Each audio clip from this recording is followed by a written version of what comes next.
We're just gonna keep on reading. Full makeup, let's go. Today we're reading chapter apparently 3 and 4 of Business Analytics, Communicating with Numbers. We're also going to read a chapter on managerial styles. But that managerial styles paper, I've literally tried to read it 3 times. It's so boring, I have to read it out loud. So might as well go live stream. You guys can read along with me. People often have difficulty processing information provided by data in its raw form. These lights are too bright.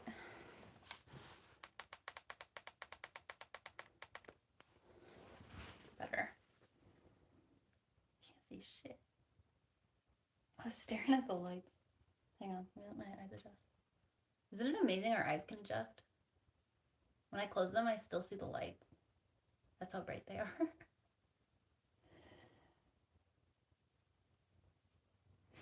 Okay. People often have difficulty processing information provided by data in its raw form. In this chapter, we present several tabular and graphical tools as well as summary measures that help us organize and present data. I don't need to read the instruction. In this section, we present several tabular and graphical tools that help us organize and present data concerning a single variable. We examine common ways to summarize both a categorical variable as well as a numerical variable. Methods to visualize a categorical variable. Recall from Chapter 1 that a categorical variable consists of observations that represent their labels or names. For example, participants of a survey are often asked to indicate their gender or race or provide ratings of a product. When presented with a categorical variable, it is often useful to summarize the data with a frequency distribution and/or a bar chart.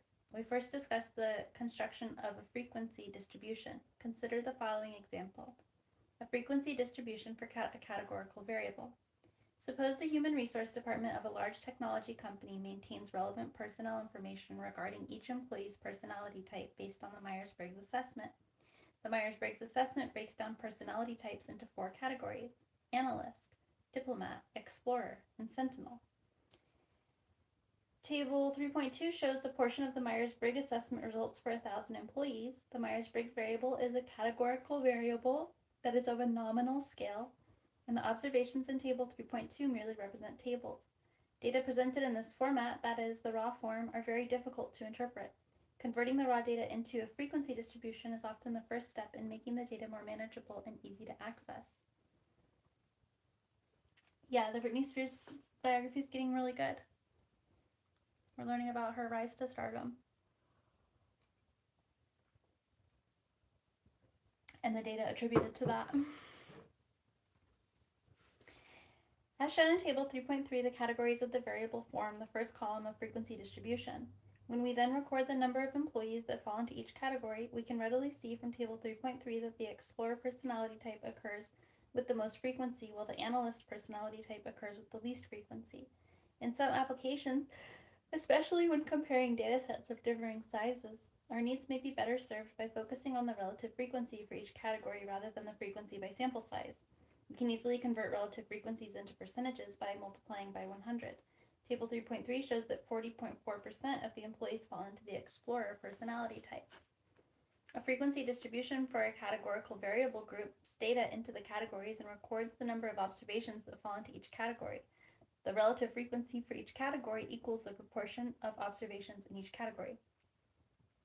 Next, we show a graphical representation of a frequency distribution. We first construct a vertical bar chart, sometimes referred to as a column chart. The height of each bar is equal to the frequency or the relative frequency of the corresponding category. Figure 3.1 shows the bar chart for the Myers-Briggs variable. The bar chart depicts the frequency of the relative frequency. A bar chart depicts the frequency of the relative frequency for each category of the categorical variable as a series of horizontal or vertical bars, the length of which are proportional to the values that are to be depicted.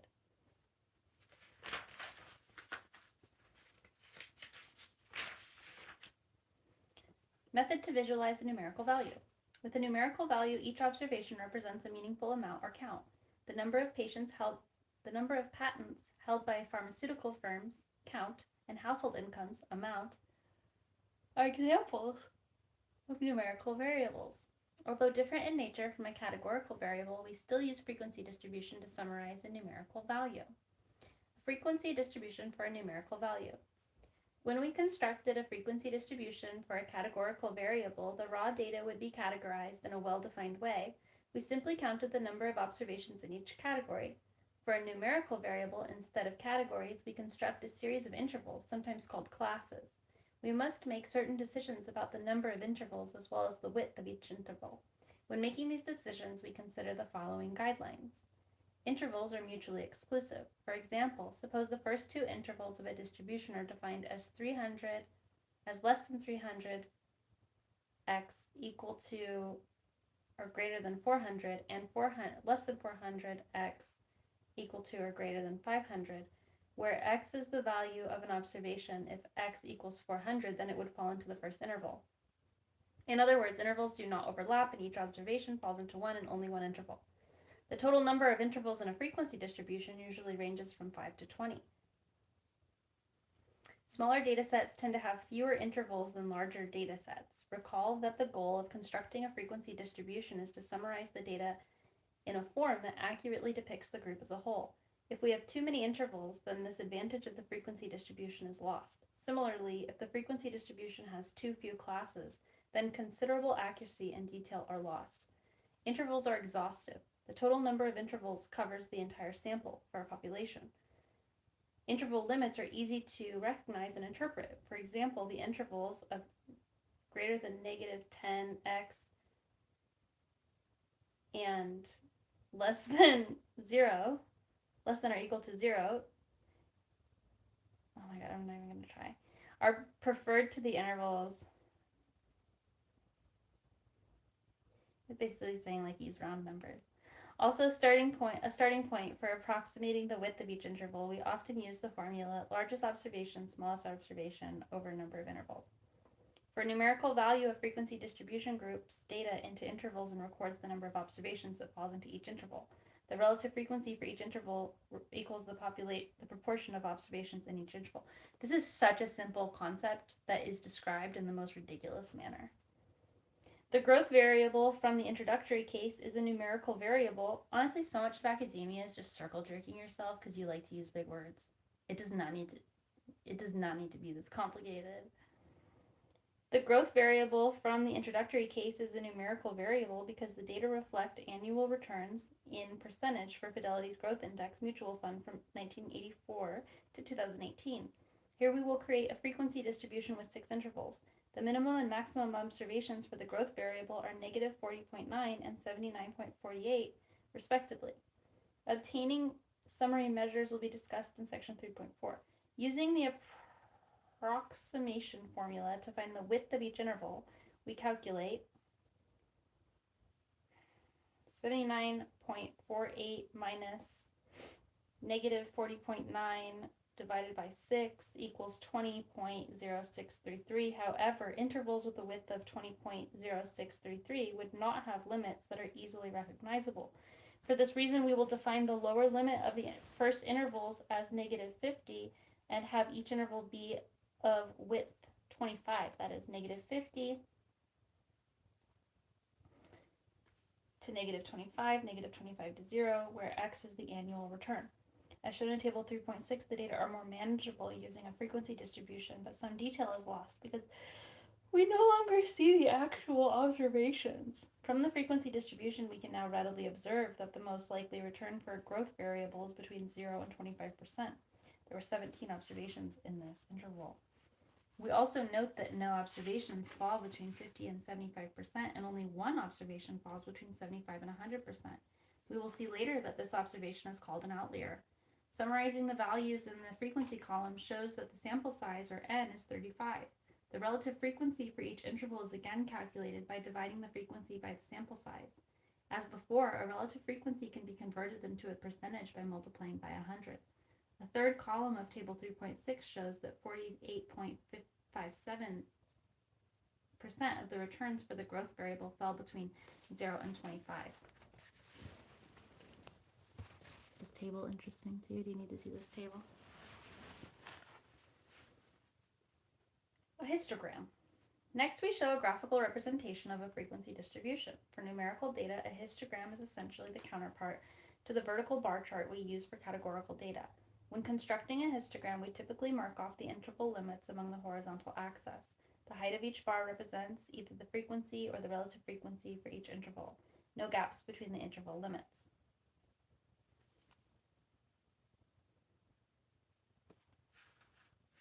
I wonder what a relative frequency is.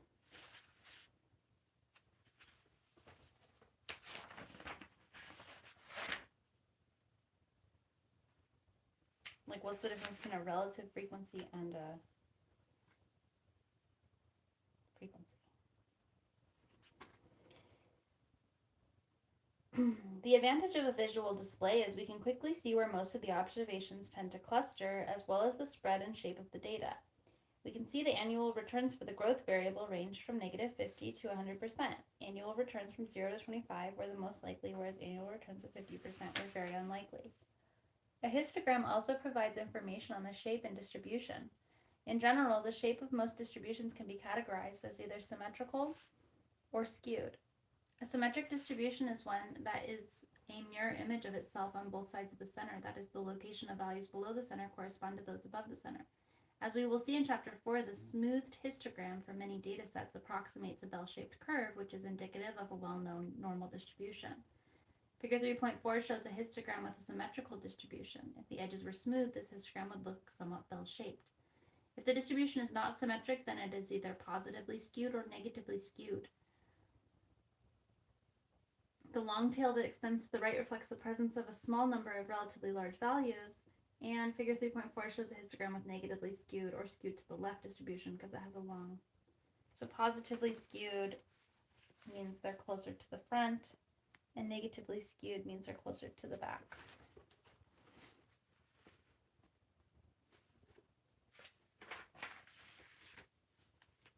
Cautionary comments when constructing or interpreting charts or graphs. As with many of the analytical methods we examine throughout this text, the possibility exists for unintentional as well as purposeful distortions of graphical information. As a careful researcher, you should follow these basic guidelines. The simplest graph should be used for a given set of data. Strive for clarity and avoid unnecessary adornments.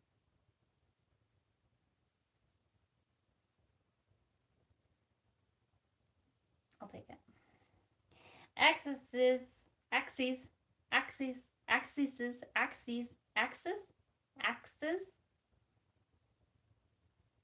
should be clearly marked with the numbers of the respective scales. Each axes should be clearly marked with the number of their respective scales. Each axis should be labeled. When creating a bar chart or histogram, each bar or rectangle should be of the same width. Differing widths create distortions.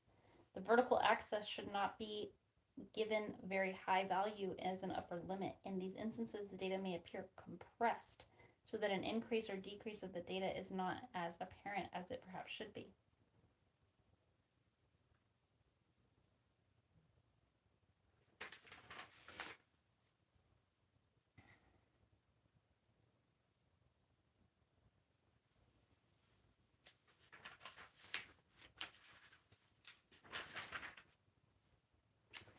We're cruising. We're almost halfway through Chapter 3. All the tabular and graphical tools presented thus far have been focused on describing one variable. However, many instances we are interested in the relationship between two variables. People in virtually every discipline examine how one variable may systematically influence another variable. Consider, for instance, how income varies with education, sales varies with advertising expenditures, stock prices vary with corporate profits, crop yields vary with use of fertilizer, cholesterol levels vary with dietary intake, employees' absences vary with work shift. We first introduced contingency tables and stacked column charts, two common tabular and graphical methods that help us summarize the relationship between two categorical variables.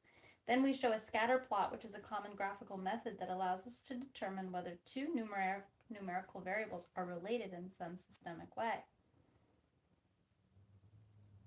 When examining the relationship between two categorical variables, a contingency table proves very useful. Contingency tables are widely used in marketing as well as other business applications. Consider the following example. Recall the Myers-Briggs data set discussed in Section 3.1. If we expand the data set to include another categorical variable, say one's sex, it would allow us to determine the relationship between personality type and one's sex. Perhaps we are interested in whether certain personality types are more prevalent among males versus females. The contingency table that shows the frequency for personality type and sex is displayed in Table 3.9. As you can see, 55 female employees fall into the analyst personality type, whereas 61 employees fall into this personality type. A contingency table shows the frequency for two categorical variables, x and y, where each cell represents a mutually exclusive combination of the pair of x and y values. A stacked column chart. The information in a contingency table can be shown graphically using a stacked column chart. A stacked column chart is an advanced version of the column. I'm not going to read this, but you can just look at it. They could just show pictures, honestly.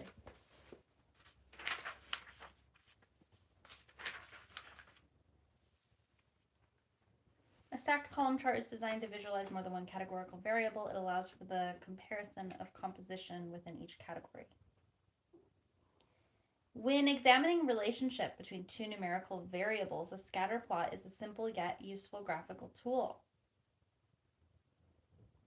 Once the data are plotted, the graph may reveal that a linear relationship exists between two variables, a nonlinear relationship between the two variables, or no relationship exists between the two variables.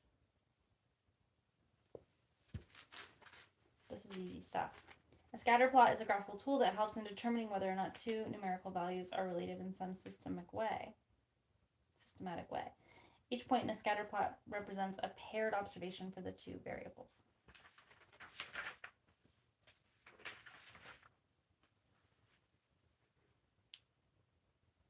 Recall that we use a scatter plot to display the relationship between two numerical variables. For instance, if we plot property values against square footage, then we anticipate a positive relationship between the two variables. That is, the bigger the house, the more it is worth. If we have a third variable in the data set, say property type, like a single-family home, a condominium, etc., we can incorporate this categorical variable within the scatter plot by using different colors or symbols. This allows us to see if the relationship between property value and square footage differs across different property types. This plot is referred to as a scatter plot with a categorical variable. We illustrate the use of categorical variables. Okay, a bubble plot shows the relationship between three numerical values. In a bubble plot, the third numerical value is represented by the size of the bubble. For instance, a bubble plot may plot a college student's study time against screen time, and use of the bubble represents the student's GPA. The bubble plot would help us understand the relationship between study time, screen time, and academic performance.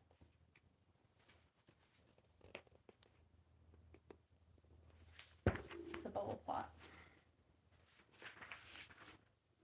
A line chart displays numerical variable as a series of data points connected by a line. The line chart is especially useful for tracking changes or trends over time. For example, using a line chart that plots the sales of Samsung smartphones over time, we can easily tell whether the sales follow an upward, downward, or steady trend. It is also early for us to identify any major changes that happened in the past on a line chart. For example, due to a major product recall, Samsung experienced significant drop in sales.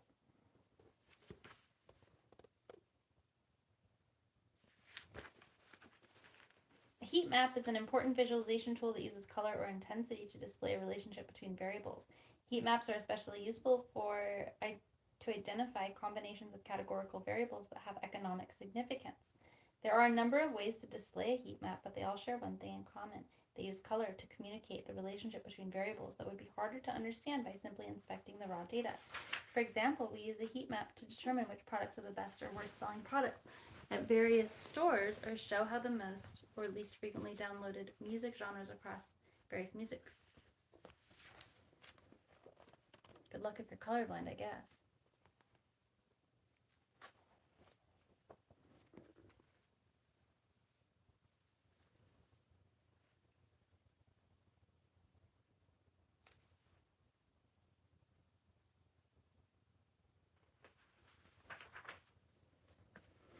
The following graphical displays are additional ways to visualize relationships between variables that would be harder to understand by simply inspecting the raw data. A scatter plot with a categorical variable shows the relationship between two numerical variables and a categorical variable in a two-dimensional graph.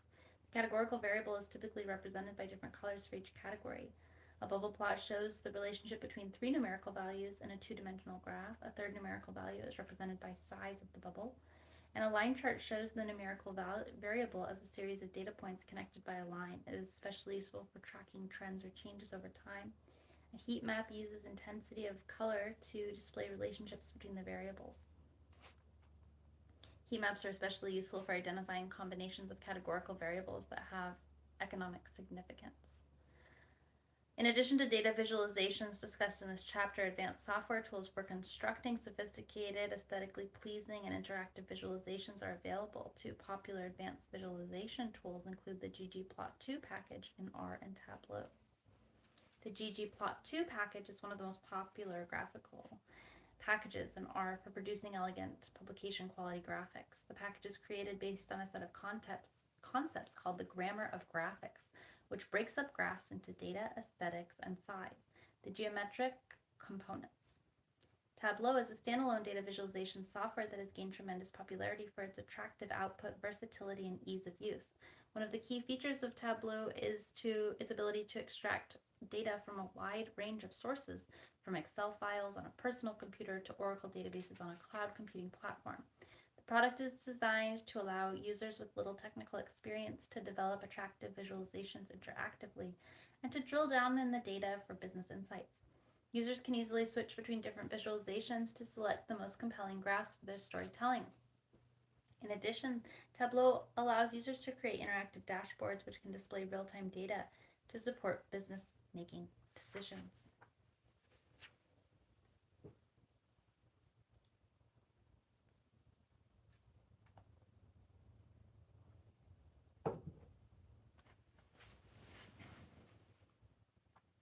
In addition to tables and graphs, we can also use numerical descriptive measures to extract meaningful information from data. These measures provide precise, objectively determined values that are easy to calculate, interpret, and compare with one another. We first calculate several measures of central location which attempt to find typical or central value for the data. We then examine measures of dispersion and measures of shape. Measures of dispersion gauge the underlying variability of the data. Measures of shape reveal whether or not the distribution is symmetric, and whether the tails of distribution are more or less extreme than the normal distribution. Measures of central location. Oh, this is good. I needed to learn this. I was asking ChatGPT about some of these things. This is basic stuff, but do you like it, Unimagic? Because this, I think I bought the older, I didn't want to pay full price, so I bought like the older version of this book, so I don't know, some of the software might be outdated. The term central, but this type of software doesn't move fast, you know? The term central locations relates to the way numerical data tend to cluster around some middle or central value. Measures of central location attempt to find a typical or central value that describes the data. Examples include finding a typical value that describes the return on an investment, the number of defects in a production process, the salary of a business graduate, the rental price in a neighborhood, the number of customers at a local convenience store, and so on. We discussed 3 most widely used measures of central location: the mean, the median, and the mode.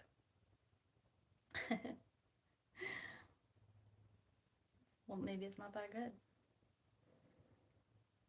We also discuss a percentile, which is technically a measure of location, though not necessarily central location. However, it is also used as a measure of relative position because it's so easy to interpret. All right, the mean, the median, and the mode. I had to ask ChatGPT about this the other day because I was like, I don't actually remember what those are. The mean. The arithmetic mean is the primary measure of central location. Generally, we refer to the arithmetic mean as simply the mean or the average. In order to calculate the mean of a variable, we simply add up all the observations and divide the number of observations. The only thing that differs between a population mean and a sample mean is the notation. The population mean is referred to as a really cool U, where really cool U is the Greek letter mu. For observations x1, x2, xn, the population mean is calculated as wacky e xi over n, where n is the number of observations in the population. The sample mean is referred to as a line over x, pronounced x bar. For observations x1, x2 to xn, the sample mean is calculated as wacky e to the power of x lower I over n, and where n is the number of observations in the sample. We refer to the population mean as a parameter and the sample mean as statistic. Because the population mean is generally unknown, we often use the sample mean to estimate the population mean. Let's see. I don't think it's gonna focus, sorry.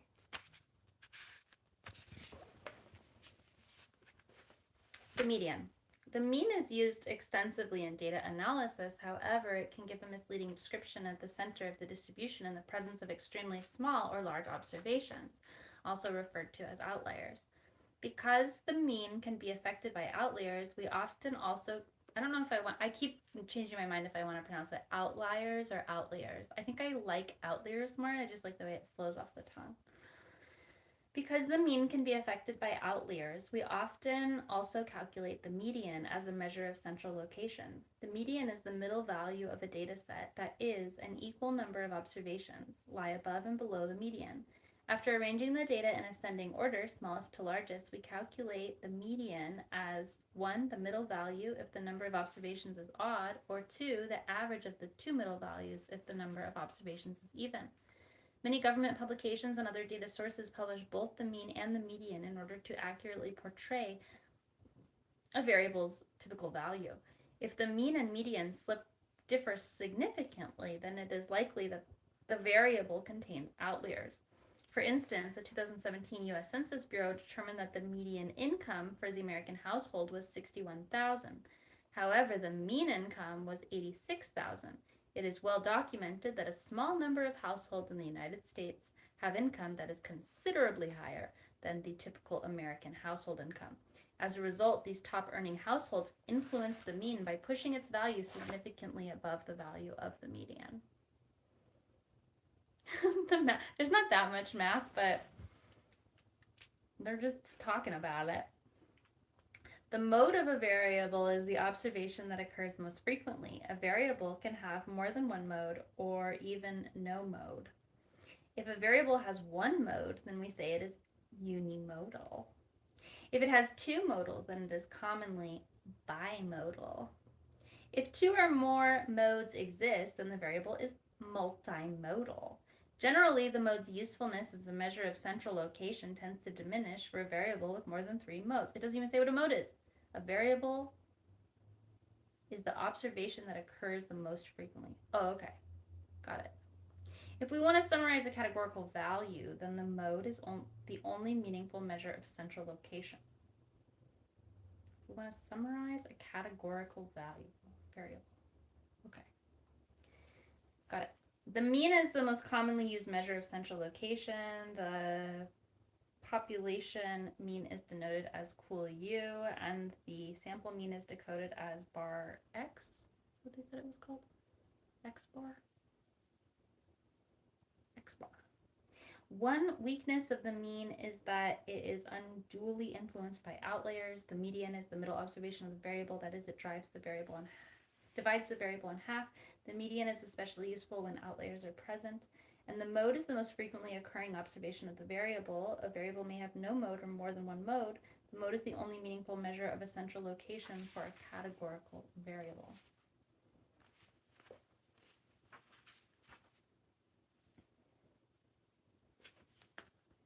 A percentile. Recall that the median is the middle observation of a variable. That is, half of the observations fall below this observation and half fall above it. The median is also called the 50th percentile. In many instances, we are interested in a percentile other than the 50th percentile. In general, the pth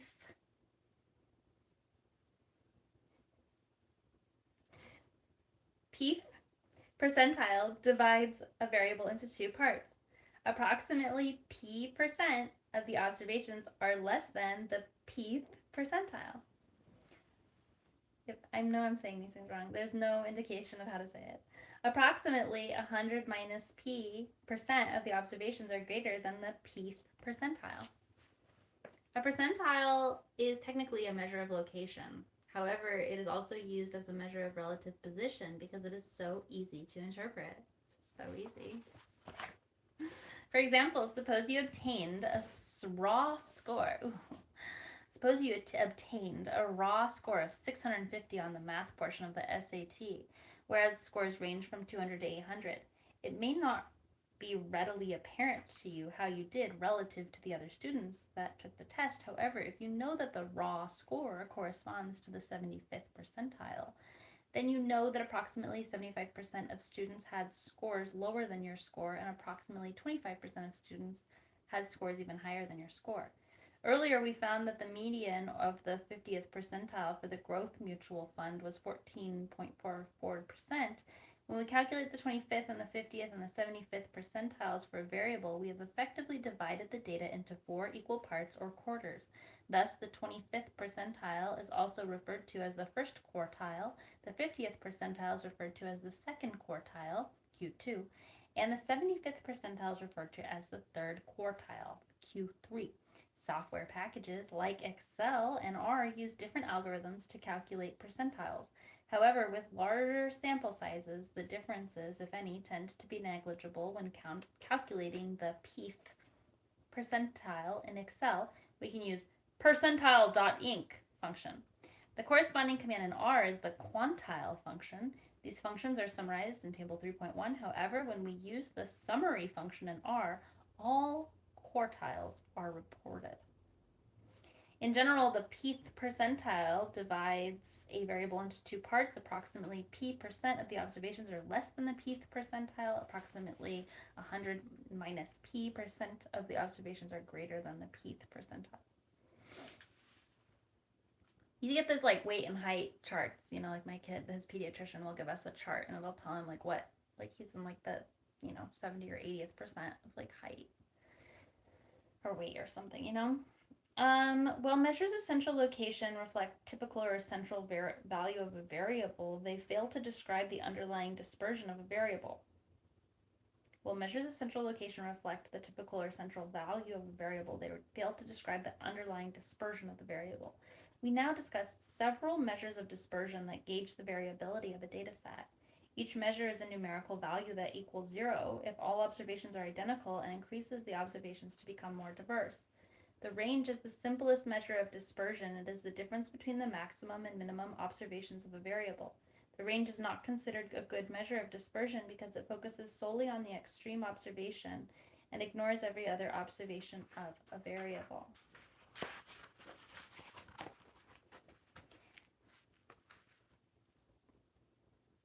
The interquartile range, IQR, is the difference between the third quartile and the first quartile or X.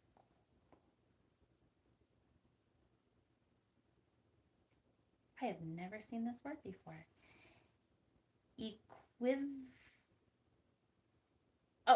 equivalently. I did not read it correctly. Equivalently.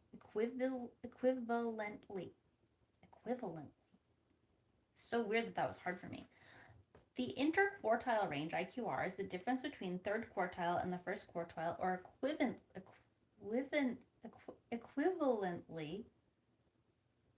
I feel like I'm in a different dimension where that word never existed. Equivalently.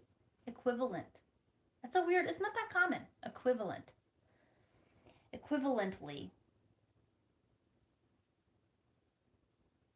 IQR equals quartile 3 minus quartile 1. We can think of IQR as the range of the middle 50% of the observations of the variable. Even though IQR does not depend on extreme observations, it does not incorporate all the observations. The mean absolute deviation. As a starting point, a good measure of dispersion should consider differences of all observations from the mean or the median when outliers are present. However, if we simply average all differences from the mean, the positives and the negatives will cancel out even though they both contribute to dispersion, and the resulting average will equal 0. The mean absolute deviation, MAD, is an average of absolute differences between the observations and the mean. For sample observations x1, x2 to xn, the sample MAD is calculated as crazy E bar xi minus bar x over n. If we have access to the population data, then we simply substitute the population mean crazy U for the sample mean bar x and the population size n for the sample size n. population size capital N for the sample size lowercase n. I don't know what the mean absolute deviation is. I'm going to have to figure that out.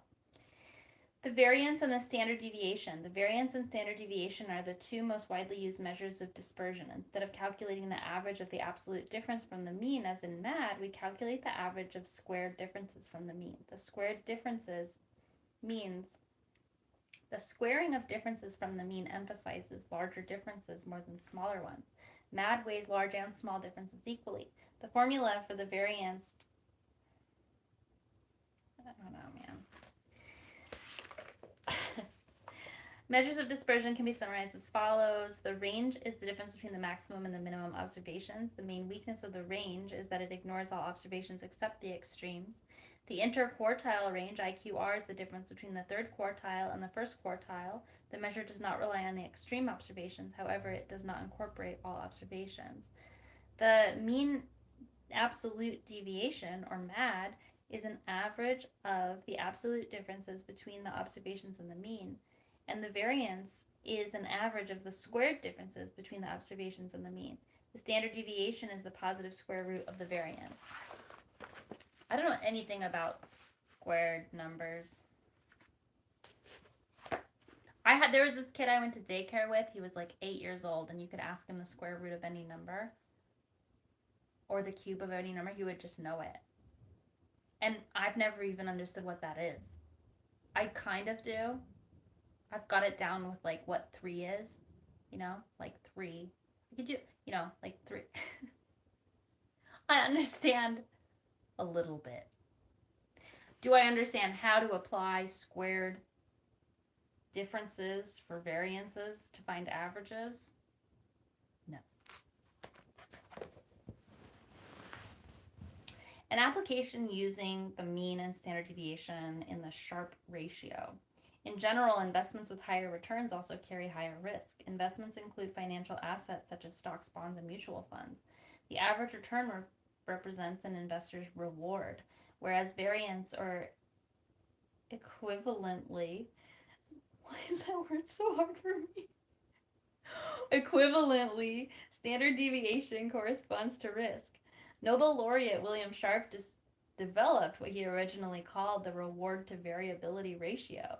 However, academics and finance professors prefer to call it the Sharpe ratio. The Sharpe ratio is often calculated as bar x lower I negative r lower I over tiny s with a lower I, whereas bar x subscript I is the mean return for investment. I r to the subscript f is the mean return for risk-free assessments, such as a treasury bill, T-bill. And the S subscript I is the standard deviation for investment I. The numerator of the Sharpe ratio measures the extra reward that investors receive for the additional risk taken. This difference is often called excess return. The higher the Sharpe ratio, the better the investment compensates for its investors' risk. In this section, we examine measures of shape, namely the skewness coefficient and the kurtosis coefficient. Kurtosis is not capitalized, so I don't know what that is. Recall from section 3.1 that a symmetric distribution is one that is a mirror image of itself on both sides of its center. The skewness coefficient measures the degree to which a distribution is not symmetrical about its mean. A common way to calculate the skewness coefficient is, I'm not going to read it to you guys. When we use Excel's descriptive statistics option in its analytics toolpack, this is the formula that is applied. R also calculates the skewness coefficient, but it requires the use of a package, and the output differs slightly depending on the package that is used. Sus. A symmetric distribution has skewness of... My hate for R is already, not fair. A symmetric distribution has skewness of coefficient of 0. Thus, the normal distribution has a skewness coefficient of 0. Okay.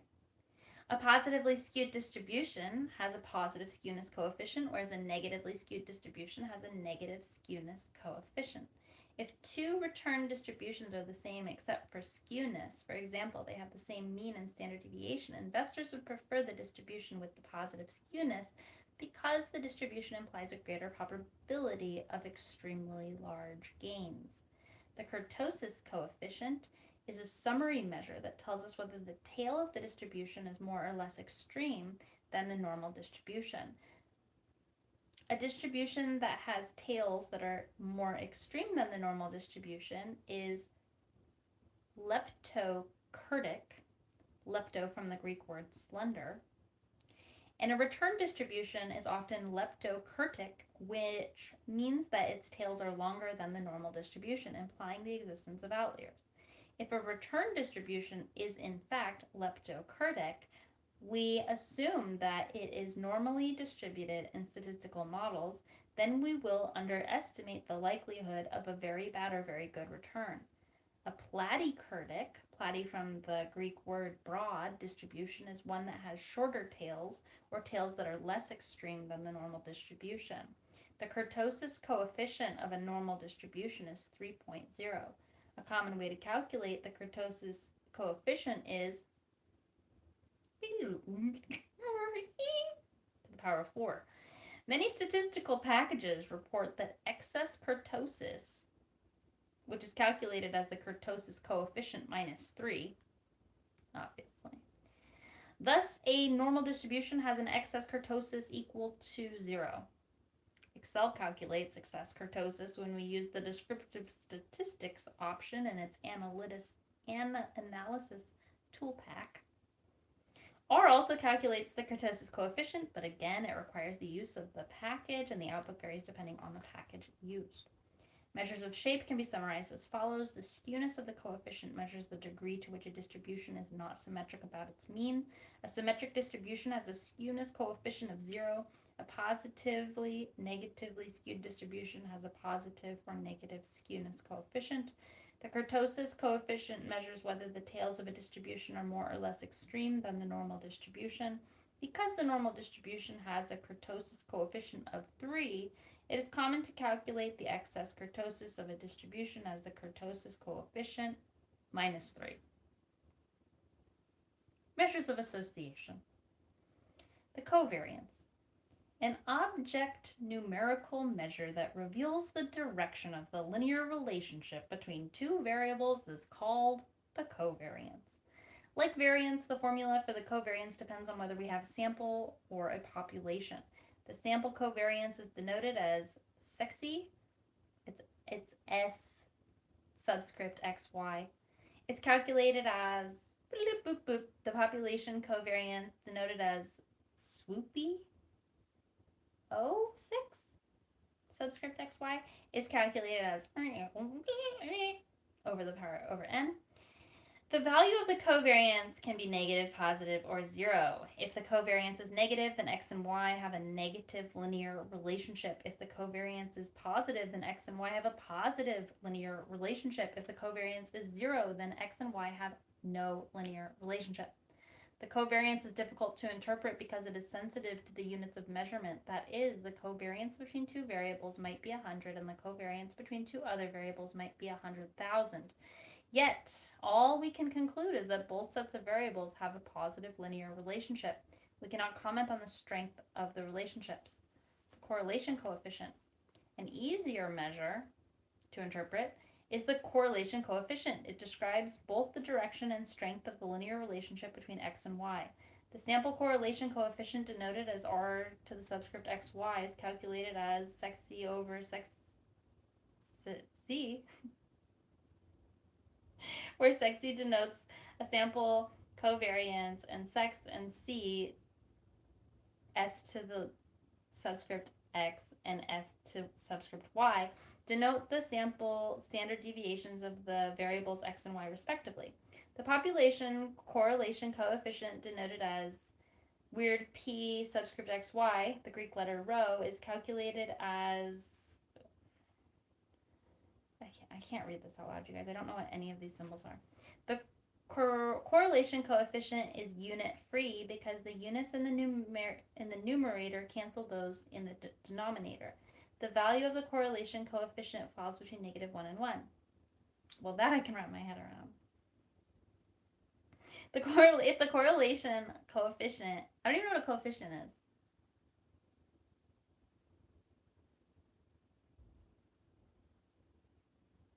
I might be able to guess what a coefficient is. Is a coefficient the superscript number? That's my guess. If the correlation coefficient equals -1 and x and y have a perfect negative linear relationship, if the correlation coefficient equals 0, then x and y are not linear related. If the correlation coefficient equals 1, then x and y have a perfect positive linear relationship. Other values for the correlation coefficient must be interpreted with reference to -1, 0, or 1.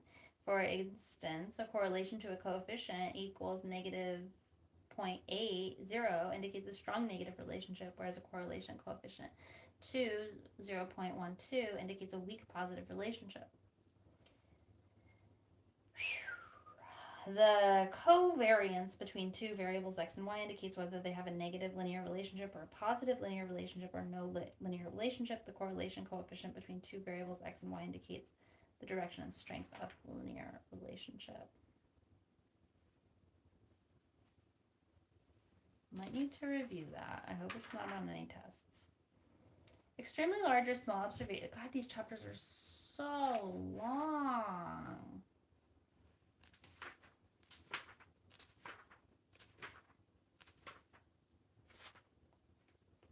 Extremely large or small observations for a variable are referred to as outliers, which can unduly influence. We are on page 127. We've been cruising through this book. I started this book yesterday. Extremely small observations for a variable are referred to as outliers, which can unduly influence summary statistics such as the mean or standard deviation. In a small sample, the impact of outliers is particularly pronounced. Sometimes outliers may just be due to random variations, in which case the relevant observation should remain in the dataset. Alternatively, outliers may indicate bad data due to incorrectly recorded observations or incorrectly included observations in the dataset. In such cases, the relevant observation should be corrected or simply deleted from the dataset. However, there are no universally agreed upon methods for treating outliers. Various approaches are used across different disciplines and applications. In any event, it is important to be able to identify potential outliers so that one can take corrective actions if needed. In this section, we first construct a box plot, which is an effective tool for identifying outliers. A series of box plots are also useful when comparing similar information for a variable gathered at another place or time. Another method for detecting outliers is to use z-scores. A box plot. A common way to quickly summarize a variable is to use a 5-number summary. A 5-number summary shows the minimum value, the quartiles, Q1, Q2, and Q3, and the minimum value of the variable. A box plot, also referred to as a box and whisker plot, is a convenient way to graphically display a 5-number summary of a variable. In general, a box plot is constructed as followed. Plot the 5-number summary values in ascending order on the horizontal axis. Draw a box encompassing the first and third quartiles. Draw a dashed vertical line. Sounds like witchcraft. Draw a dashed vertical line in the box of the median. Calculate the interquartile range. Recall that the interquartile range equals Q through quartile 3 minus quartile 1. Draw a line, aka a whisker, that extends from quartile 1 to the minimum value that is not further than 1.5 times 1QR from quartile 1. Similarly, draw a line that extends from quartile 3 to the maximum value that is not further than 1.5 times 1QR from quartile 3. Use an asterisk or other symbol to indicate observations that are farther than 1.5 times 1QR from the box. These observations are considered outliers. Consider the box plot. Let's take a look at this motherfucker.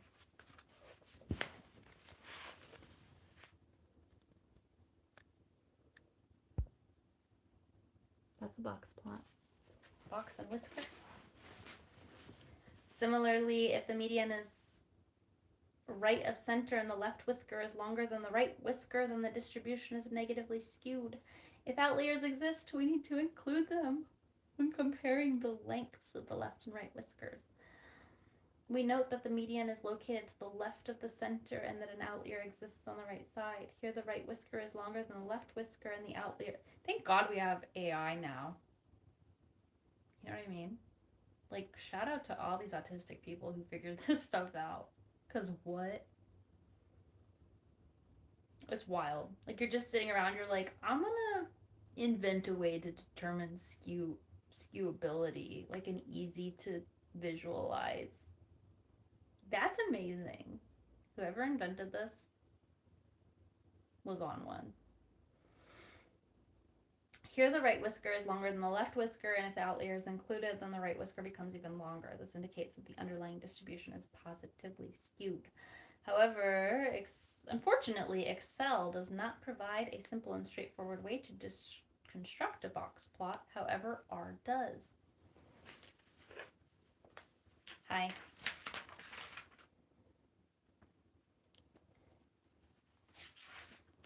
Z-scores. If the mean and standard deviation are the most extensively used measures of central location and dispersion, respectively.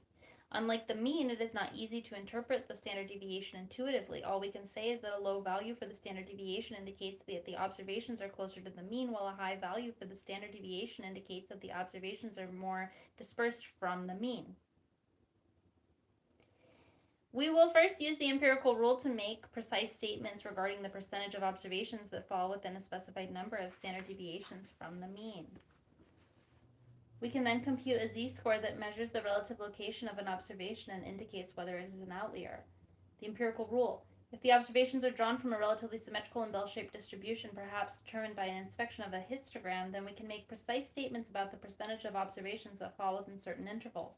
Symmetry and a bell-shaped characteristic are the normal distribution, a topic we discuss in more detail in Chapter 4, Can't Wait. The normal distribution is often used as the approximation for many real-world examples. Given a sample mean of bar x, the sample standard deviation s, and a relatively symmetrical bell-shaped distribution, the empirical rule states that approximately 68% of the observations fall in bar x plus or equal to s.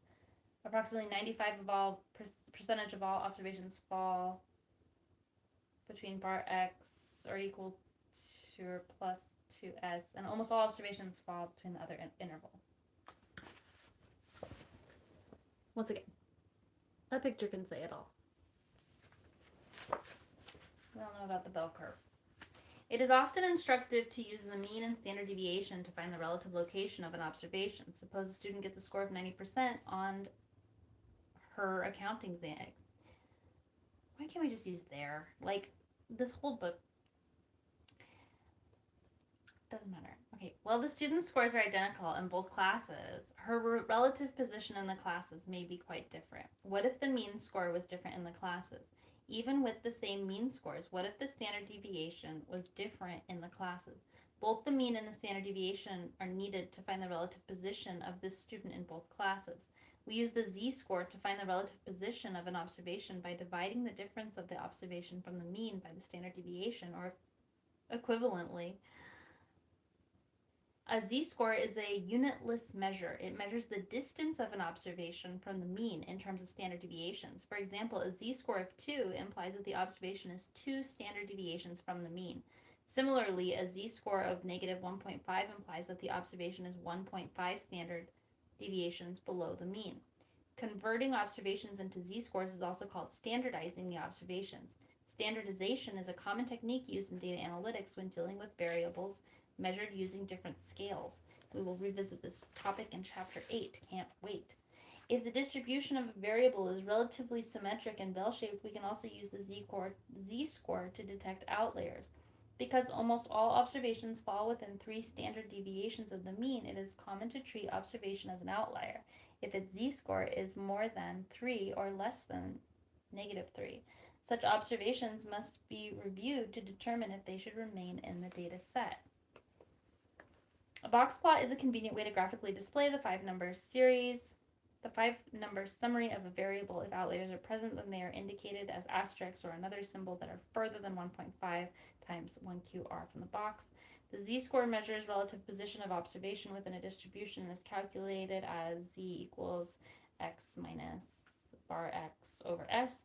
If the distribution of a variable is relatively symmetric and bell-shaped, then it is common to treat an observation as an outlier if its z-score is more than 3 or less than -3.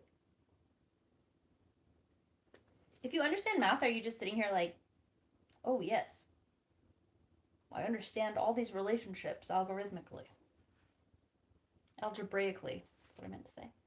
When confronted with a very large data set, a necessary first step for any analysis is to convert the raw data into more meaningful form. Tabular and graphical methods, as well as summary measures, are very useful.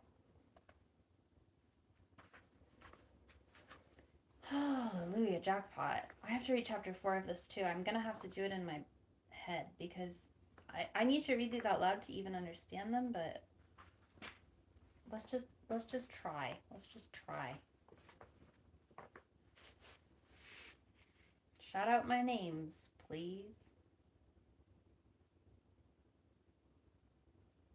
Okay, Natalie. Yeah, reading is interesting. I like I was like watching the reading that I did yesterday and I was like just understanding it better. It's so much easier to understand when it's out loud.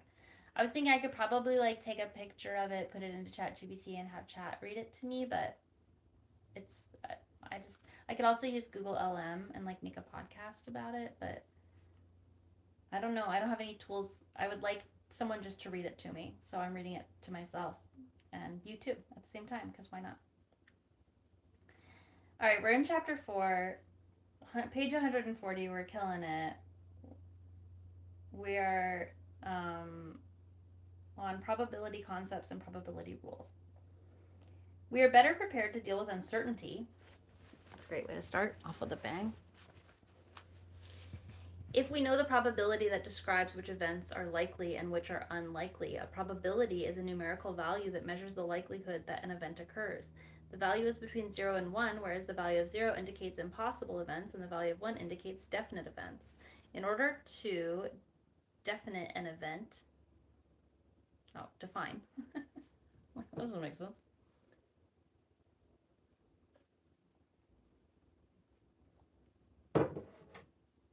In order to define an event and assign the appropriate probability to it, it is useful to first establish some terminology and impose some structure of the situation. An experiment is a process that leads one of several possible outcomes. The diversity of the outcomes of an experiment is due to the uncertainty of the real world. When changing a branding strategy, it is uncertain if the profits will go up and down. You can think of this as an experiment because the actual outcome will be determined only over time. Other examples of an experiment include the extent of fraudulent credit card transactions, the sale of a new product, or the letter grade in a course. A sample space, denoted by S, of an experiment contains all possible outcomes of the experiment.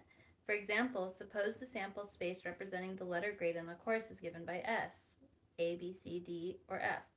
The sample space for an experiment need not be unique. For example, in the above experiment, we can also define the sample space with just P, pass, and F, fail outcomes. That is, S equals PF. Note that if the teacher also gives out an I in complete grade, then neither of the sample spaces defined above is valid because they do not contain all possible outcomes of the experiment. Events. An event is a subset of the sample space. A simple event consists of just one of the possible outcomes of the experiment. Getting an A in a course is an example of a simple event.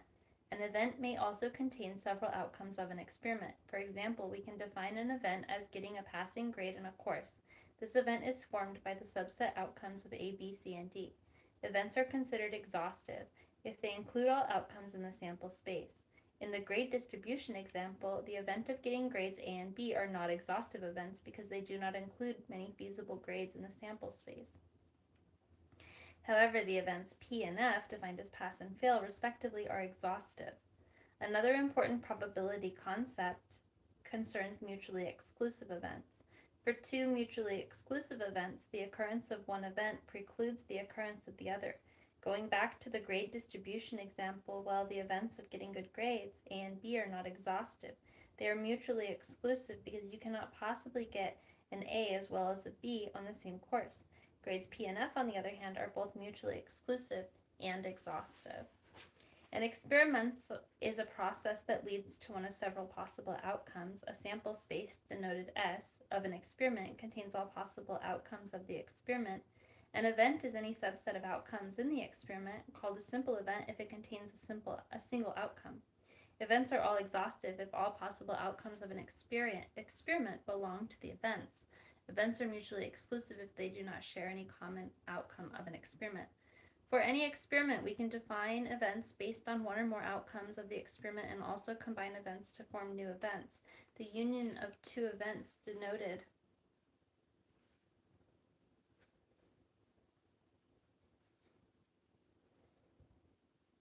AUB is the event consisting of all outcomes in A or B. A useful way to illustrate these concepts is through the use of a Venn diagram.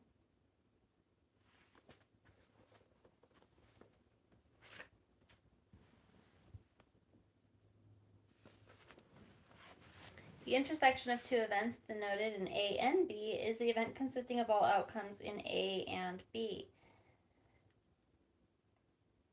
Okay. The union of two events denoted AUB is the event consisting of all outcomes in A or B. The intersection of two events denoted A and B is the event consisting of all outcomes of A and B. The complement of an event, A, noted as A superscript C, is the event consisting of all outcomes in the sample space S that are not in A. Now that we have described valid sample space in the various ways which we can define events from that sample space, we are ready to assign probabilities. When we arrive at probability, we are generally able to categorize the probability as a subjective probability, an empirical probability, or a classical probability. Regardless of the method used, there are two defining properties of probability. My sister had this boyfriend once, and he didn't believe in probability because I think his philosophy was that everything was determined. It was like a predeterminist understanding. Things were either going to happen or not going to happen, and probability was a facade. So maybe that's true. The probability of any event is a value between 0 and 1, that is 0. The sum of probabilities of any list of mutually exclusive exhaustive events equals 1. The subjective probability is based on an individual's personal judgment or experience. For example, a manager may instinctively feel that 14% of customers will respond positively to the firm's social media campaign. Personal assessment probably does not explicitly reference any data. Subjective probabilities differ from person to person and contain a high degree of personal bias. For instance, in many instances, we calculate probabilities by referencing data based on the observed outcomes of an experiment. The empirical probability of an event is the observed relative frequency with which the event occurs. If over a 10-year period, I'm just going to read really fast. In a more narrow range of well-defined problems, we can sometimes deduce that probabilities by reasoning about the problem. The resulting probability is a classical probability. Classical probabilities are often used in games of chance. They are based on the assumption that all outcomes of an experiment are likely equal. A subjective probability is calculated by drawing on personal and subjective judgment. An empirical probability is calculated as a relative frequency of occurrence, and a classical probability is based on logical analysis rather than observations or personal judgment. Since empirical and classical probabilities generally do not vary from person to person, they are often grouped as objective probabilities. Rules of probability. We will now present various rules to combine probabilities of events. The complement rule follows from one of the defining properties of probability. The sum of probabilities assigned to simple events in a sample space must equal 1. Therefore, the complement of an event A is derived as P parentheses A superscript C equals 1 minus P parentheses A. This complement rule is quite straightforward and rather simple, but it is widely used and powerful. The addition rule allows us to find probability of the union of two events. Suppose we want to find the probability that either A or B occurs, so in probability terms, PAUB, recall from figure 4.1 in the union, PAUB is the portion of the Venn diagram that is included in event A or event B, whereas the intersection A and B is the portion of the Venn diagram that is included in both A and B. If we try to obtain a PAUB by simply summoning PA with PB, then we overstate the probability because we double count the probability on the intersection of A and B, PAB. It is common to refer to PA and B as the joint probability of events, A and B. When implementing the addition rule, we sum PA and PB and then subtract PA and B from the sum. Got it. Nailed it. Thank God they put that Venn diagram in there. Note that for mutually exclusive events A and B, the joint probability is 0, that is P, A, and B equals 0. We do not concern ourselves with double counting, and therefore the probability of the union is simply the sum of the two probabilities. In business applications, the probability of interest is often a conditional probability. Examples include the probability that a customer will make an online purchase conditional on receiving an email with a discount offer.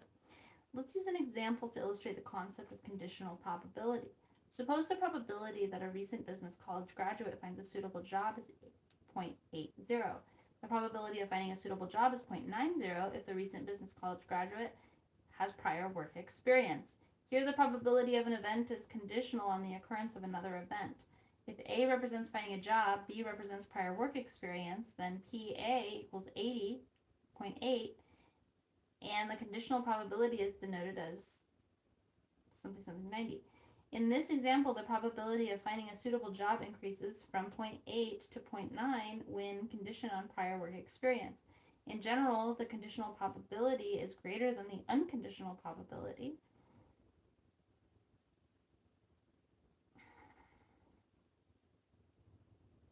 The probability that A occurs given that B has occurred is derived as P, A, B, P, A, and B over PB.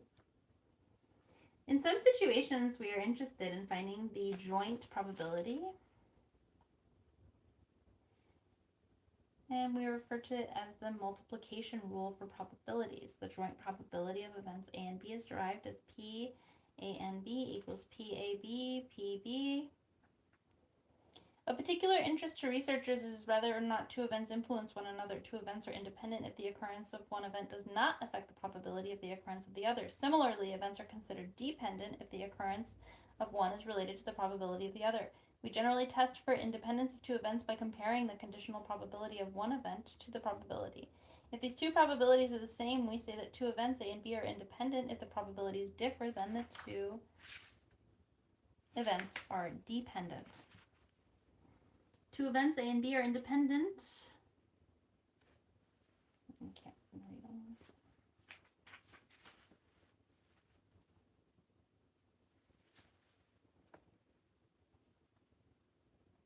Jesus Christ.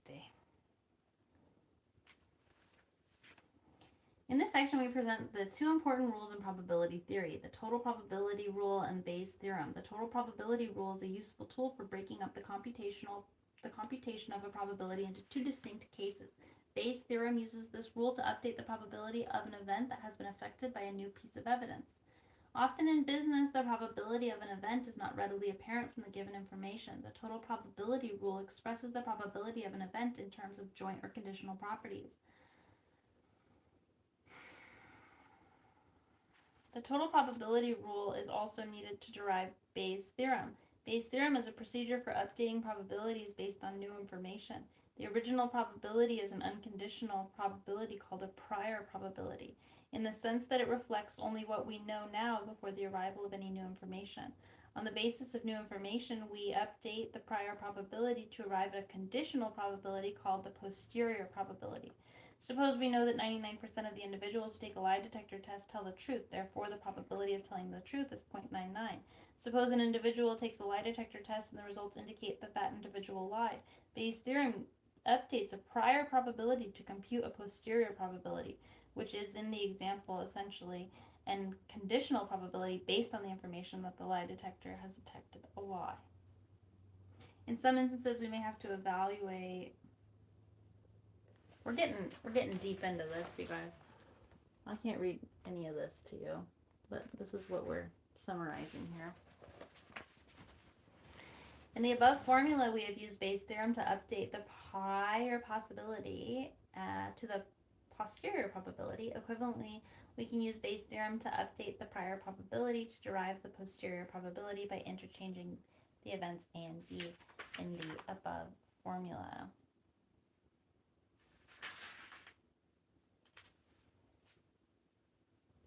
We have often had to make important decisions in the face of uncertainty.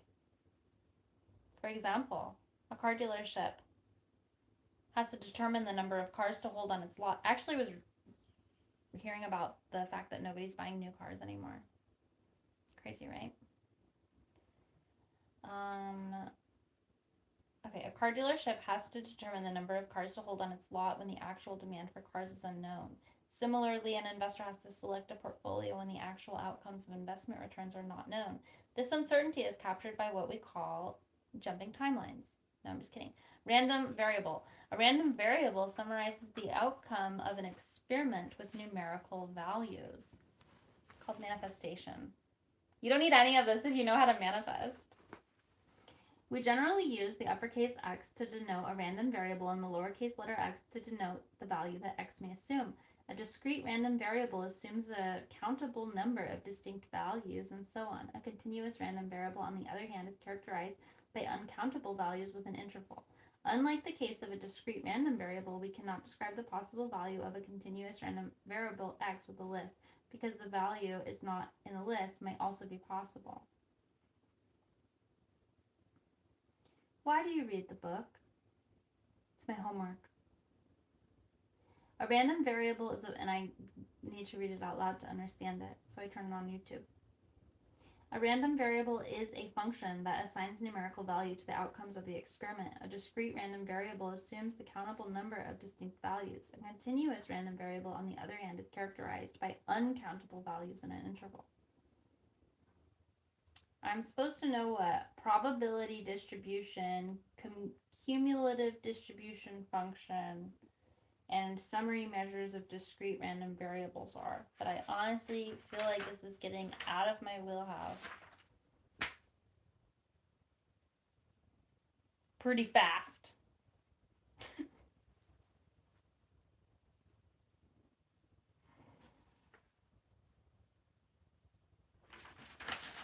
Okay, we're just going to put a pin in it. I'm feeling a little discouraged. We're on page 156.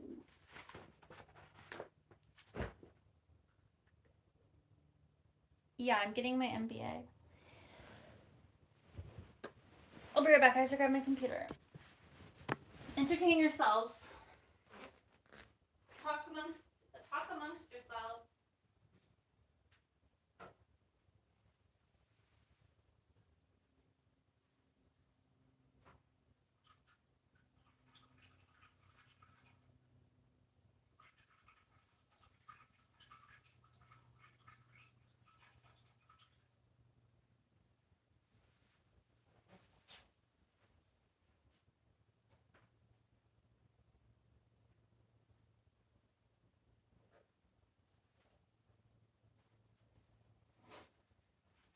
Okay. We just have to read this article on being a manager. No! Yes. It's happening. I'm getting indoctrinated into the world's most premier religion. You can't be angry about that. I'm an entrepreneur. You want me to be a successful entrepreneur, don't you? Do you want me to be a successful entrepreneur or not? What are we looking at? Canvas. Okay. 5 Minds of a Manager. God. I've tried to read this 3 times. I'm not going to start at the beginning because I already got halfway through it, okay? Managing context, the worldly mindset. We live on a globe that from the distance looks pretty uniform. Globalization sees the world from a distance, assuming and encouraging a certain homogeneity.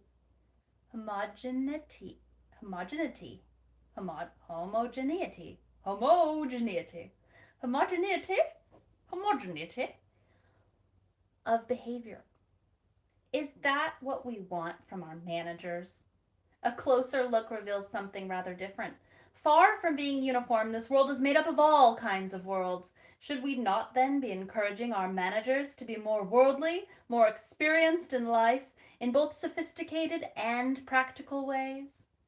Should we not be getting into the worlds beyond our own, into other people's circumstances, habits, cultures, so that we can better know our own world?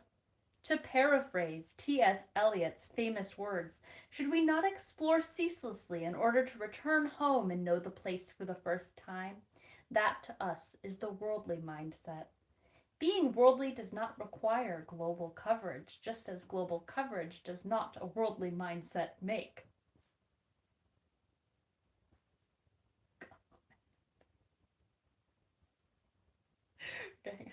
Indeed, global coverage does not even ensure a global perspective, given that the managers of so many global companies are rooted in the culture of the headquarters country.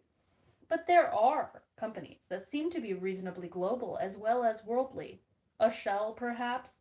Shell has, of course, long covered the globe, but because of social pressures, including a headquarters that has always had to work around two cultures, Dutch and British, it has struck us in personal contacts rather worldly.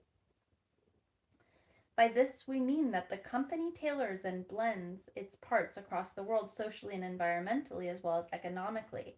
It must find and extract oil without violating the rights of the people under whose territories the oil sits. And it has to refine and sell that oil in ways that are respectful of the local environment. That may seem clear enough today, but think about what companies like Shell went through to get there. What the fuck is this paper talking about? We conclude from this that while global managers may spend a lot of time in the air and not just literally, they become worldly when their feet are planted firmly on the ground of eclectic experience. That means getting out of their offices, beyond the towers, to spend time where products are produced, customers served, and environments threatened. For a comparison of the global and worldly worldview, see the exhibit From Global to Worldly. Of course, shifting from a global to worldly perspective is not easy. In James Clavell's novel Shogun, a Japanese woman tells her British lover, who is perplexed by the strange world of 17th century Japan into which he has fallen, it's all so simple, Anjin-san. Just change your concept of the world. Just. But maybe it's not quite as hard as it seems. One way to begin, as in the novel, is to get through immersion into a strange context. Get into someone else's world as a mirror to your own.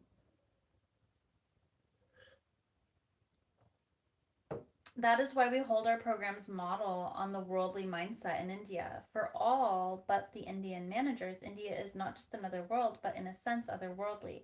Being there, especially among fellow managers from Indian companies, takes the non Indian participants past the nice abstractions of economic, political, and social differences down to the streets, where the differences come alive. How can you possibly drive in this traffic? An American marketing manager from Lufthansa, shaken up during her ride from the airport, asked an Indian professor. He replied, I just joined the flow. Learning can begin. That is not chaos on the streets of India, but another kind of logic. When you realize it, you have become that much more worldly. When we ask the participants in our program after they go back to work between sessions to write reflection papers on what they've learned after the modules, after the India module, a Russian manager from the Red Cross with his own share of third world country experiences wrote about seeing a pile of tires with a huge black cross on it. Black Cross, the clinic for tires, read the sign. He was struck by a symbol so familiar to him, used in such a radically different context. He wrote, once again, India has reminded me how interdependent, similar and different at the same time are all of our worlds. This is the worldly mindset set in action. Seeing differently out to reflect differently in. We might say that the worldly mindset puts the reflective one into context. In our view, to manage context is to manage on the edges between the organization and the various worlds that surrounds it, cultures, industries, and companies. What Ray Raphael has written about edges in his book by that title is germane to every manager. Many of the most interesting things, say the biologist, happens on the edges, at the interface between the woods, the field, the land, the sea. They are the living organisms encounter dynamic conditions that give rise to untold variety. Variety, perhaps, but there is tension as well. The flora of the meadows, for example, as they approach the woodland, find themselves coping with increasingly unfavorable conditions. The sunlight they need might be lacking, and the soil no longer feels right. There is the problem of competition with alien species of trees and shrubs. The edges, in short, might be about abound with life, but each living form must fight for its own. No wonder managers must be worldly. They have to mediate those wide zones where organization meets context, not just, for example, customers acting in markets, however differentiated, but all those particular people in particular places buying and using products in their own particular ways. It need hardly be said that managing is about working with people, not just about bosses and subordinates, but more importantly, as colleagues and partners. Yet, despite all the rhetoric about collaboration in the West, at least we often take a narrow view. Thanks to the influence of the economic theory, we see people as independent actors, detachable human resources or assets that can be moved around, bought, sold, combined, and downsized. That is not the collaborative mindset. In fact, our own original definition of the collaborative mindset got a jolt when our Japanese colleagues began to design the program's fourth module.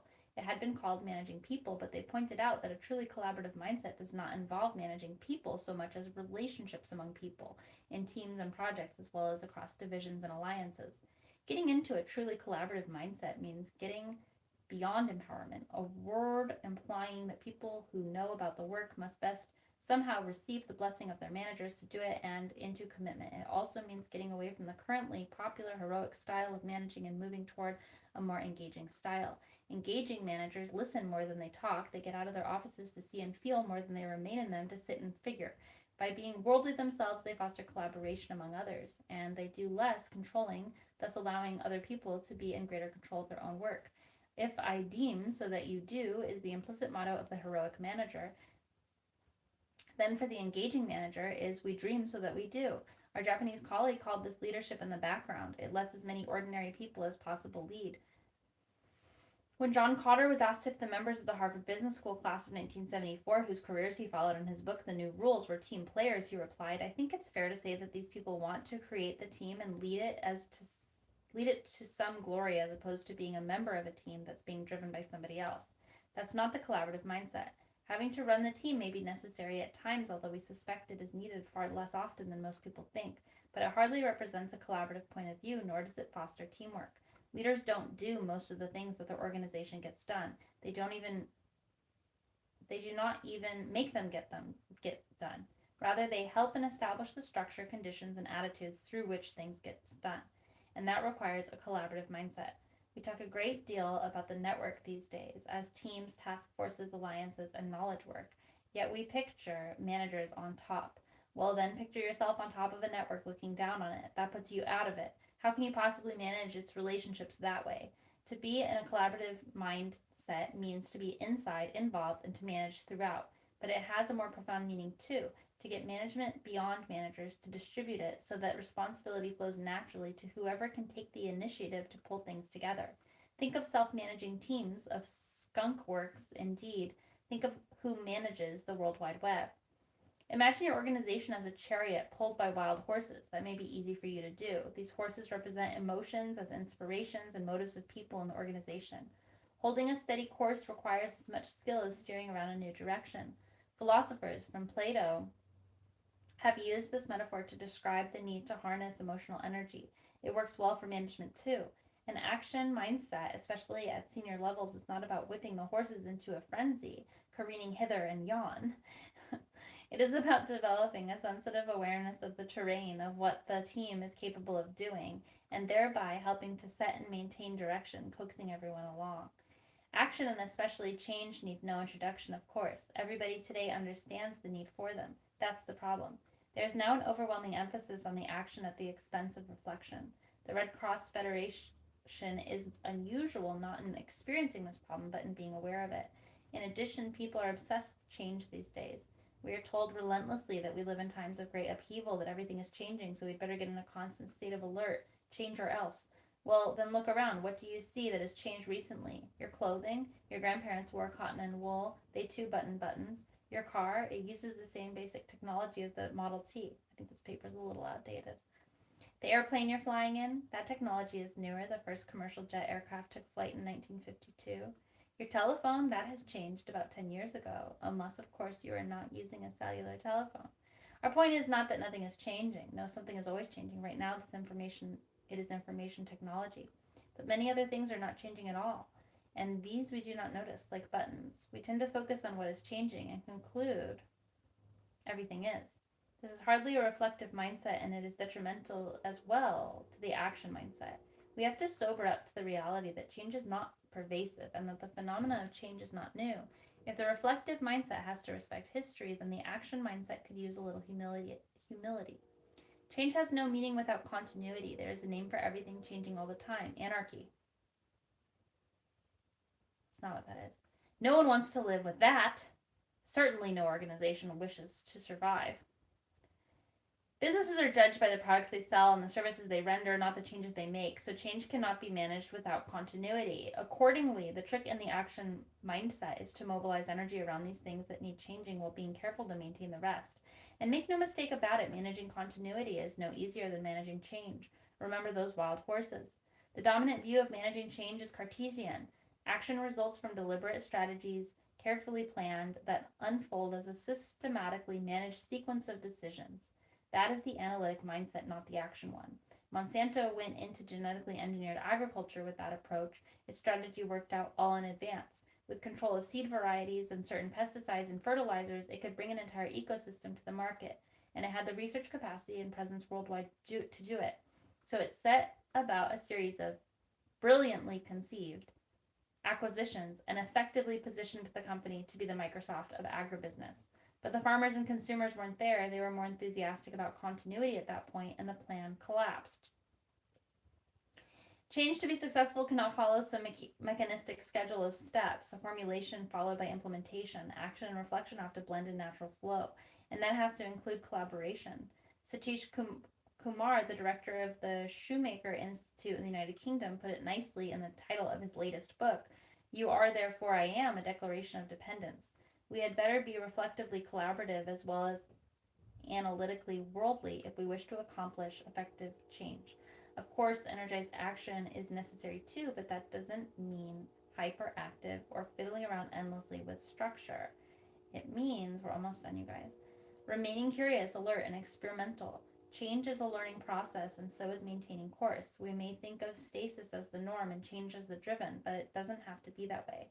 Active members of an organization may resist change imposed on them because they understand that change would be dysfunctional, and they in turn may engage in silent change of their own, continually recreating operations for better performance.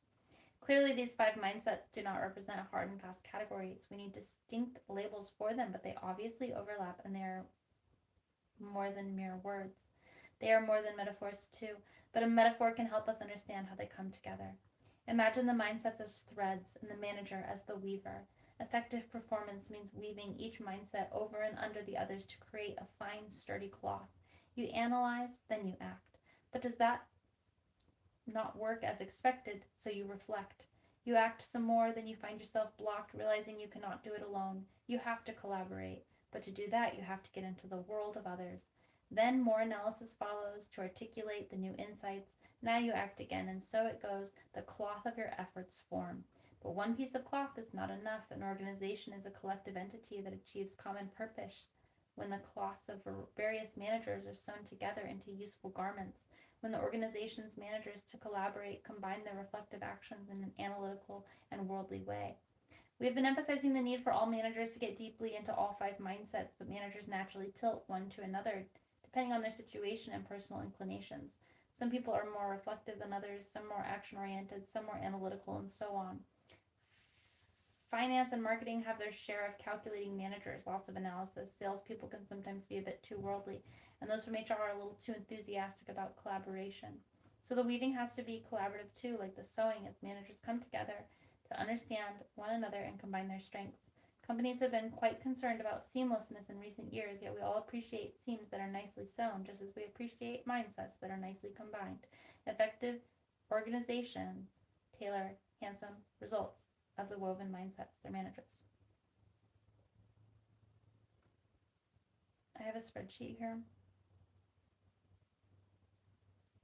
all my homework. And I get to type that I completed that. Oh my god. There's so much more.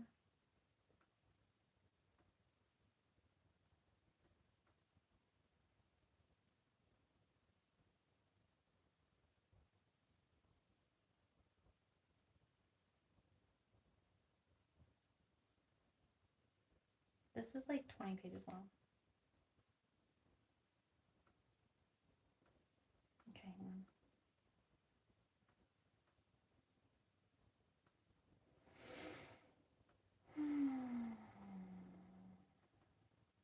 I wasn't keeping up with the reading last week, so I guess I need to be reading for like an hour a day. This is what I have found.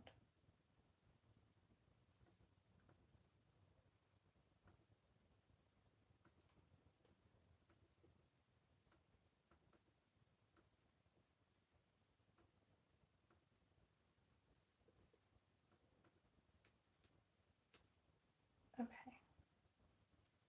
I have to read this one, which looks so freaking boring, you guys. And then I have to read this other one, which doesn't look quite as boring.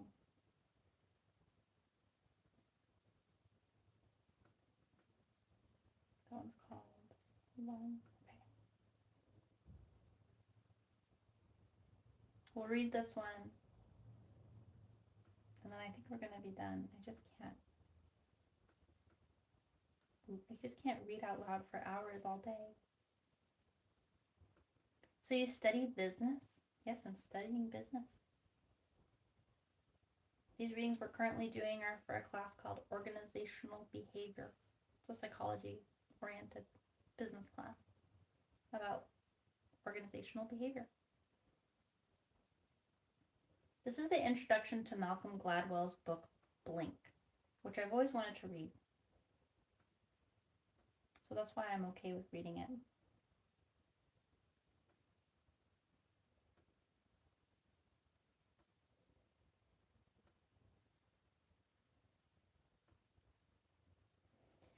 In September of 1983, an art dealer by the name of Gianfranco Beschina approached the Getty Museum. Oh, I already read this.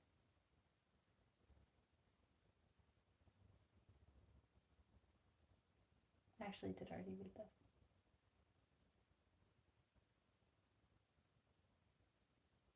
Okay.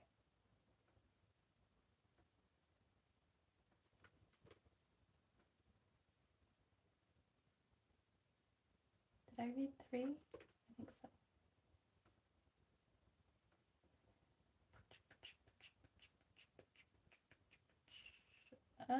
Maybe I did not.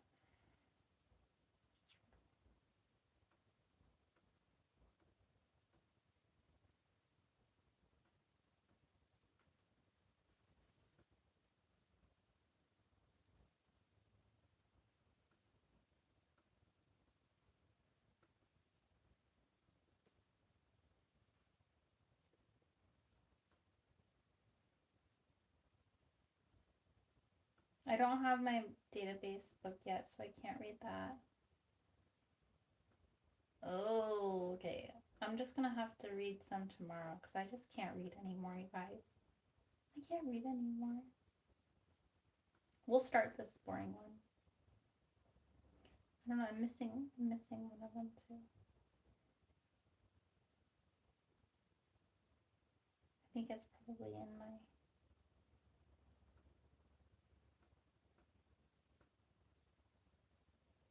Okay, whatever. I'm gonna start reading this one and we're gonna just do what we can, okay? Oh, did I read this? I read this yesterday, aloud. It was interesting. This is the one I haven't read. The Hidden Traps of Decision Making.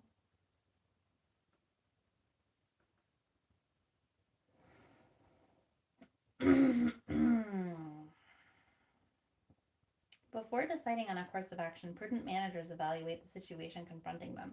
Unfortunately, some managers are cautious to a fault, taking costly steps to defend against unlikely outcomes. Others are overconfident, underestimating the range of potential outcomes, and still others are highly impressionable, allowing memorable events in the past to dictate their view of what might be possible now. These are just three of the well documented psychological traps that afflict most managers at some point.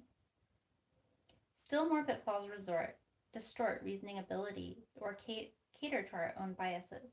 Examples of the latter include the tendencies to stick with the status quo, to look for evidence confirming one's preferences, and to throw good money after bad because it's hard to admit making a mistake. Techniques exist to overcome each one of these problems. For instance, since the way a problem is posed can influence how you think about it, try to reframe the question in various ways and ask yourself how your thinking might change for each version. Even if we can't eradicate the distortions ingrained in the way our mind works, we can build tests like this into the decision making process to improve the quality of the choices we make. Making decisions is the most important job of any executive. It is also the toughest and the riskiest. Bad decisions can damage a business and a career, sometimes irreparably. So, where do bad decisions come from? In many cases, they can be traced back to the way decisions were made. The alternatives were not clearly defined, the right information was not collected, the costs and benefits were not accurately weighed. But sometimes the fault lies not in the decision making process, but rather in the mind of the decision maker. And the way the human brain works can sabotage our decisions. Researchers have been studying the way our minds function in making decisions for half a century. This research in the laboratory and in the field has revealed that we use unconscious routines to cope with the complexity inherent in most decisions. These routines, known as heuristics, serve us well in most situations. In judging distance, for example, our minds frequently rely on a heuristic that equates clarity with proximity. The clearer an object appears, the closer we judge it to be. The fuzzier it appears, the further away we assume it must be. The simple mental shortcut helps us to make the continuous stream of distant judgments required to navigate the world. Yet, like most heuristics, it is not foolproof. On days that are hazier than normal, our eyes will tend to trick our mind into thinking that things are more distant than they actually are. Because the resulting distortion poses few dangers for most of us, we can safely ignore it. For airline pilots, though, the distortion can be catastrophic. That's why pilots are trained to use objective measures of distance in addition to their vision. Researchers have identified a whole series of such flaws in the way that we think making decisions. Some of the heuristics for clarity are sensory misperceptions. Others take the form of biases. Others appear simply as irrational anomalies in our thinking. What makes all these traps so dangerous is their invisibility. Because they are hardwired into our thinking process, we fail to recognize them even as we fall right into them. For executives whose success hinges on the many day-to-day decisions they make or approve, the psychological traps are especially dangerous. They can undermine everything from new product development to acquisition and divestiture strategy for succession planning. While no one can rid his or her mind of these ingrained flaws, anyone can follow the lead of airline pilots to learn and understand the traps and compensate for them. In this article, we examine a number of well-documented psychological traps that are particularly likely to undermine business decisions. In reviewing the causes and manifestations of these traps, we offer some specific ways